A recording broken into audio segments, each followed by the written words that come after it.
উল্লাপাড়া যদি আমরা ঘোষণা দেই আধা ঘন্টার মধ্যে আর জামাত শিবির খালি হয়ে যাবে।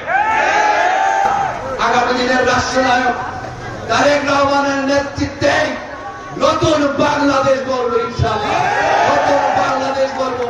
সেই বাংলাদেশ হবে একটি নতুন বাংলাদেশ। যারা বাংলাদেশের স্বাধীনতা চায় নাই, কারা চায় নাই? ওই জামাত এলাকারা বাংলাদেশের স্বাধীনতা চায় নাই, বাংলাদেশের যারা মুক্তিযুদ্ধ করে নাই, তারা বাংলাদেশের রাষ্ট্রীয় ক্ষমতায় যেতে চায়।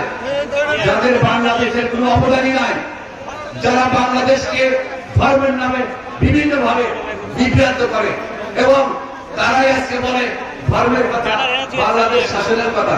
আপনারা তো গুনে গুনে 10টা সিটও পাবেন না। যারা শহীদ মিনারে পুষ্পমাল্য দেয় না, যে জামাত শিবির রাজাকার, তারা দেয় আজকে শহীদ মিনারে বক্তব্য রাখে।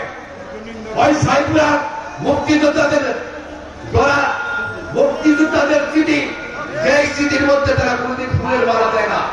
তারা আজকে শহীদ মিনারে দাঁড়িয়ে বড় বড় কথা বলেন। কিছু সন্ত্রাসী আপনাদের বলে দিতে চাই, বিনা কারণে বিনা অপরাধে উল্লাপাড়াকে আমাকে আপনারা হত্যার উদ্দেশ্যে আমাকে আক্রমণ করে আমাকে হত্যা করতে চেয়েছিলেন, সন্ত্রাসী করেছেন। আজ যদি একটু চুপ হয়, উল্লাপাড়ার মাটিতে যাওয়ার সুযোগ থাকতে পারবে না। হুঁশিয়ার করে দিতে চাই, এই জামাত শিবির বাংলাদেশের মানুষ কোনদিন ধর্মভিত্তিক রাজনীতিতে বিশ্বাস করে না। ৯৫% মানুষ মুসলমান, সবাই ধর্মভিত্তিক।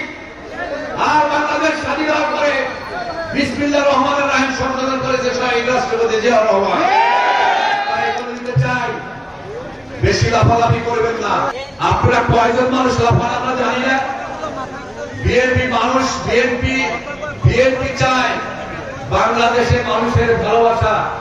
বিএনপি মানে একটা সমুদ্র, সেই সমুদ্রের মধ্যে এক ফোঁটা পানি দিয়ে হারাই দিলে আপনাদের সমুদ্রের কিছু হবে না। আপনারা বড় বড় কথা বলেন।